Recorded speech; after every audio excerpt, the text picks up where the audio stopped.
श्री सद्गुरू कृपा अकॅडमीमध्ये आपल्या सर्वांचं स्वागत आहे.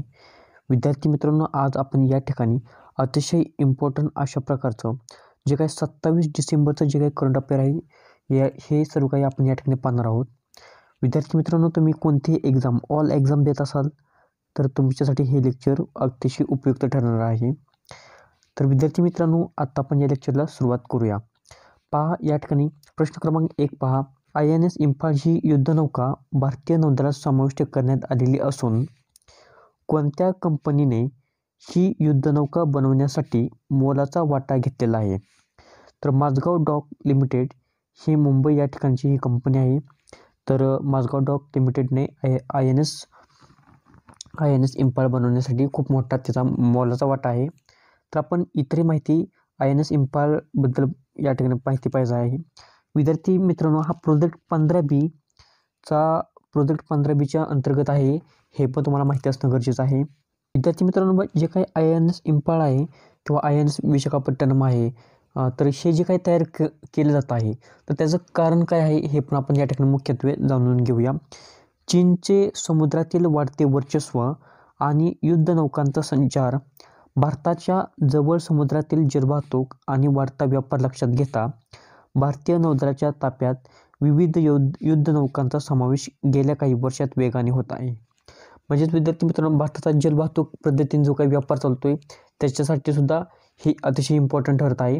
त्याचप्रमाणे जे काही चीनचं समुद्रामध्ये जे काही वर्चस्व वाढत चाललेले, तर त्या वर्चस्वाला सुद्धा विरोध करणं या युद्धनौकांचा मोठं कर्तव्य आहे. तर त्यांचं हे पण एक मोठं उद्दिष्ट आहे. त्याच्यासाठी ह्या ज्या काही युद्धनौका आपण तयार करत आहोत हे पण लक्षात ठेवायचं आहे तुम्हाला. जी काही आता INS इम्फाळ आहे ही या युद्धनौकेबद्दल आपण थोडक्यात माहिती पाहूया. हे एक स्वदेशी डिझाईन करण्यात आलेलं आहे. त्याचप्रमाणे भारतीय नौदल युद्धनौका रचना संस्थेने याचं डिझाईन केलेलं आहे. याची एकूण लांबी 163 मीटर आहे. वजन 7400 टन आहे. याचा वेग 56 km/h आहे.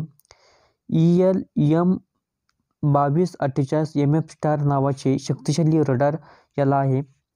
70 किलोमीटर अंतरावरील हवेतील कोणतेही लक्ष भेदण्याची क्षमता असलेले ब्रेक 8 क्षेपणास्त्र यावर तैनात आहे. महत्त्वाचा पॉईंट आहे, कोणते क्षेपणास्त्र आहे यामध्ये? ब्रेक 8. तर 300 किलोमीटर अंतरावरील समुद्रातले किंवा जमिनीवरचे लक्ष भेदण्याची क्षमता असलेले ब्रह्मोस ही युद्धनौकेवरील प्रमुख शस्त्र आहे. विद्यार्थी मित्रांनो बघा, हवेतील लक्ष भेदायचं असेल तर त्याची क्षमता किती आहे? 70 किलोमीटर हवेमध्ये. आणि या ठिकाणी पहा, जमिनीवरचं लक्ष भेदण्याची किंवा समुद्राचं लक्ष भेदायचं असेल तर 300 किलोमीटर अंतरावरती हे काम करत आहे. हे दोन्ही पॉईंट तुमच्यासाठी महत्त्वाचे आहेत. विद्यार्थी मित्रांनो बघा, जो काय प्रोजेक्ट 15 आहे त्याच्या अंडर सध्या 4 युद्धनौकाचं काम चालू होतं. तर त्याच्यापैकी तिसरी ही INS इम्फाळ आहे. तर त्याच्यामध्ये INS सुरत आहे किंवा INS जी काय पुढची आहे ती नेक्स्ट वर्षामध्ये तुम्हाला ते लॉन्च होणार आहे. तर त्याच्यामध्ये बघा, 2 वर्षात विशाखापट्टणम वर्गातील INS विशाखापट्टणम आणि मोरमुगाओ या 2 विनाशिका प्रकारातील युद्धनौका दाखल झालेल्या आहेत. म्हणजेच यापूर्वी ह्या 2 INS विशाखापट्टणम आणि मोरमुगाओ या युद्धनौका ऑलरेडी दाखल झालेल्या आहेत. ही तिसरी आहे INS इम्फाळ, आणि जी काही चौथी आहे INS ती पुढच्या वर्षी लॉन्च होणार आहे. हे पण महत्त्वाचं आहे. आणि हा प्रोजेक्ट 15च्या अंडर आहे, हे पण लक्षात ठेवायचं आहे तुम्हाला. आता ही जे काही INS निर्माण कोण करत आहे? तर माझगाव डॉक लिमिटेड. मग त्यासाठी माझगाव डॉक लिमिटेडची माहिती असणं आपल्याला अतिशय गरजेचं आहे. स्टॅटिक JK हा पॉईंटसुद्धा आपण कव्हर करत आहोत या लेक्चर सिरीजमधून. बघा, MDL म्हणजेच काय? Mazagon dock limited. तर MDLच्या शिपयार्डची स्थापना 18व्या शतकामध्ये झालेली आहे. अखेरीस माझगाव डॉक लिमिटेडची सार्वजनिक कंपनी म्हणून 1934 मध्ये नोंदणीकृत झालेली आहे. या शिपयार्डचे 1960 राष्ट्रीयकरण करण्यात आलेले आहे आणि आता ते भारत सरकारचे सार्वजनिक क्षेत्रातील उपक्रम आहे. हे सर्व तुमच्यासाठी माहिती असणं गरजेचं आहे. आता याचं मुख्यालय कुठे आहे? मुंबई. आणि याचे सध्याचे अध्यक्ष कोण आहेत? श्री संजीव सिंगल हे त्याचे सध्याचे अध्यक्ष आहेत. विद्यार्थी मित्रांनो, सर्व इम्पॉर्टंट प्रश्न आहेत. कोणतीही एक्झाम असेल तरी याच्या बाहेर क्वेश्चन तुमचा जाणार नाही, त्याच्यामुळे लक्षपूर्वक ऐका. यानंतर प्रश्न क्रमांक 2 पहा. भारतातील पहिले AI नियोजित शहर कोठे विकसित केले जाणार आहे? तर लखनौ या ठिकाणी पहिले AI शहर विकसित केले जाणार आहे. आणि हे कोणी अनाऊन्स केलेलं आहे? तर UP इलेक्ट्रॉनिक्स कॉर्पोरेशन लिमिटेडने सांगितलेलं आहे. तर बघा, AI म्हणजेच काय?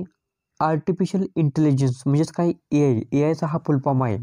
तर AI म्हणजे नक्की काय? म्हणजे थोडक्यात आर्टिफिशियल इंटेलिजन्स म्हणजे काय? त्याचा अर्थ आपण या ठिकाणी पाहूया.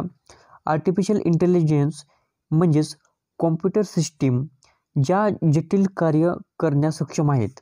असं कॉम्प्युटर सिस्टीम जे जटिल कार्य करण्यासाठी सक्षम आहेत. आता पहा, जी ऐतिहासिकदृष्ट्या केवळ एक माणूस करू शकतो, जसे की तर्क करणे, निर्णय घेणे किंवा समस्या सोडवणे. म्हणजे AI कॉम्प्युटर काय करतं? एखादा निर्णय घेण्याची त्याच्यामध्ये क्षमता असते, त्याचप्रमाणे एखादी समस्या सोडवण्याची त्याच्यामध्ये क्षमता असते, आणि त्याचप्रमाणे तर्क लावण्याची करण्याची क्षमता असते. थोडक्यात AI एक प्रकारचा रोबोट असतो. आता या ठिकाणी उत्तर प्रदेश या राज्याबद्दल आपण थोडक्यात माहिती पाहूया. याची स्थापना कधी झाली? 24 जानेवारी 1950 रोजी. मुख्यमंत्री कोण आहेत? योगी आदित्यनाथ आहेत. राज्यपाल कोण आहेत? आनंदीबेन पटेल आहेत. यानंतर प्रश्न क्रमांक 3 पहा. इंडिया स्किल्स रिपोर्ट 2024 नुसार भारतात काम करण्यासाठी सर्वाधिक पसंतीचे कोणते राज्य ठरलेले आहे? तर केरळ हे राज्य ठरलेले आहे. केरळमधील कोणते विचारले तर तिरुअनंतपुरम आणि कोची हे 2 राज्य अतिशय पसंतीचे काम करण्यासाठी पसंतीचे राज्य ठरलेले आहेत. आता केरळ या राज्याबद्दल आपण थोडक्यात माहिती पाहूया. याची स्थापना कधी झाली? 1 नोव्हेंबर 1956 रोजी. याचे मुख्यमंत्री कोण आहेत? पिनराई विजयन. याचे राज्यपाल कोण आहेत? तर आरिफ मोहम्मद खान हे याचे राज्यपाल आहेत. यानंतर प्रश्न क्रमांक 4 पहा. कोणत्या भारतीय कुस्ती खेळाडूने मेजर ध्यानचंद खेलरत्न आणि अर्जुन पुरस्कार परत करण्याचा निर्णय घेतलेला आहे? तर विनेश फोगट.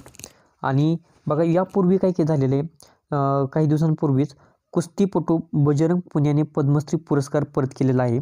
तर विद्यार्थी मित्रांनो, हा जो क्वेश्चन आहे, या टाईपचा क्वेश्चन आहे, तो कुस्ती महासंघाबद्दल काय प्रॉब्लेम होता, तर ते याच्याबद्दल जे काही आहे तर ते आपण पाठीमागील लेक्चरमध्ये जे काही 26 आणि 25 आणि 26 तारखेचं जे एकत्र करंट अफेअर घेतले त्याच्यामध्ये घेतलेलं आहे. कुस्ती महासंघाची स्थापना कधी झाली, त्याचं मुख्यालय कुठे आहे, त्याचप्रमाणे संजय सिंग जे काही अध्यक्षपद त्यांनी भूषवलेलं अध्यक्ष म्हणून निवडून आलेलं आहे होतं. परत त्यांनी अध्यक्ष निवडून आलेलं होतं. परत त्यांना कुस्ती महासंघ निलंबित करण्यात आलेला आहे. त्याचप्रमाणे त्याचे जे काही नवीन अध्यक्ष होते त्यांना सुद्धा निलंबित करण्यात आलेलं आहे. आणि कुस्ती महासंघामध्ये जे काही प्रॉब्लेम्स आहेत त्यांचं बरेच काही त्या ठिकाणी कुस्ती महासंघामध्ये प्रॉब्लेम्स होत आहेत. तर त्याचाच अनुषंगाने एक निषेध करण्यात आलेला आहे. आणि या ठिकाणी पुरस्कार जे काही आहेत ते रिटर्न करण्यात येत आहेत, माघारी करण्यात येत आहेत.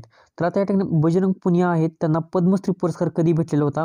तर 2019 मध्ये भेटलेला आहे. हे पण तुम्ही लक्षात ठेवायचं आहे. यानंतर प्रश्न क्रमांक 5 पहा. देशातील पहिली हिमालयन एअर सफारी गायरोकॉप्टर कोणत्या राज्यात सुरू करण्यात येणार आहे?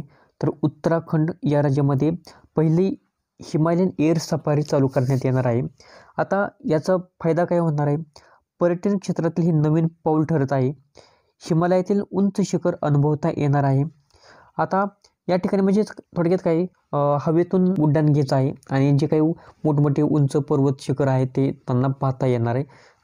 हे महत्त्वाचं आहे या ठिकाणी. आता उत्तराखंडबद्दल माहिती पाहूया. उत्तराखंड या राज्याची स्थापना कधी झाली? 9 नोव्हेंबर 2000 रोजी. याचे मुख्यमंत्री कोण आहेत?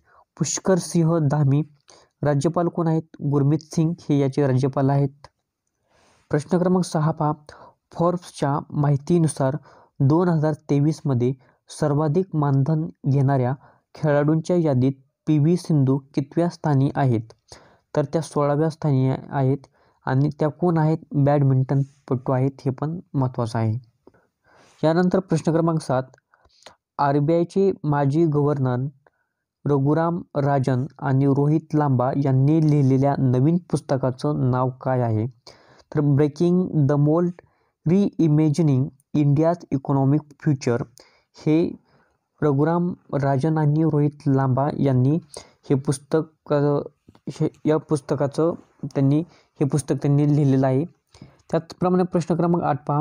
कोणता फुटबॉल क्लब 2023 मध्ये एकाच वेळी 5 प्रमुख विजेतेपद पटकावणाऱ्या पहिला इंग्लिश क्लब ठरलेला आहे? तर मँचेस्टर सिटी हा फुटबॉल क्लब आहे.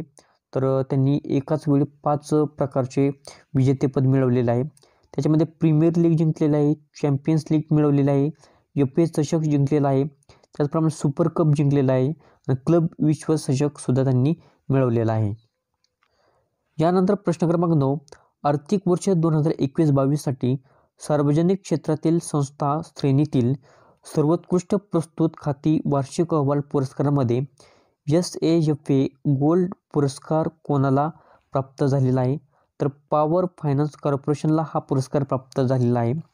प्रश्न क्रमांक 10 पहा, अलीकडेच कर्नाटक राज्य मार्ग परिवहन महामंडळाने कोणती लॉजिस्टिक सेवा सुरू केलेली आहे? तर नम्मा कार्गो ही सेवा सुरू केलेली आहे. यानंतर प्रश्न क्रमांक 11 पहा, कोणते शहर 2024मध्ये प्रतिष्ठित भारत ऊर्जा सप्ताहाच्या यजमानपद भूषवणार आहे? तर गोवा हे राज्य आहे, हे यजमानपद भूषवणार आहे. आता या प्रतिष्ठित भारत ऊर्जा सप्ताह आहे, तर त्याची ही कितवी आवृत्ती आहे? ही दुसरी आवृत्ती आहे. ही कधी आयोजित करण्यात येणार आहे? 6 ते 9 फेब्रुवारी 2024च्या दरम्यान हे आयोजन आहे. भारत सरकारच्या पेट्रोलियम आणि नैसर्गिक वायू मंत्रालयाअंतर्गत भारतीय पेट्रोलियम उद्योग महासंघाद्वारे हा कार्यक्रम आयोजित केला जात आहे. यानंतर प्रश्न क्रमांक 12 पहा, भारत आणि बांगलादेश प्रोटोकॉल मार्गाचा विस्तार करण्यास आणि आंतरदेशीय जल संक्रमण आणि व्यापारावरील प्रोटोकॉल मार्गाचा विस्तार करण्यासाठी कोणत्या पोर्ट ऑफ कॉलवर सहमती देण्यात आलेली आहे? तर सफार दिघी या पोर्ट ऑफ कॉलवर सहमती देण्यात आलेली आहे.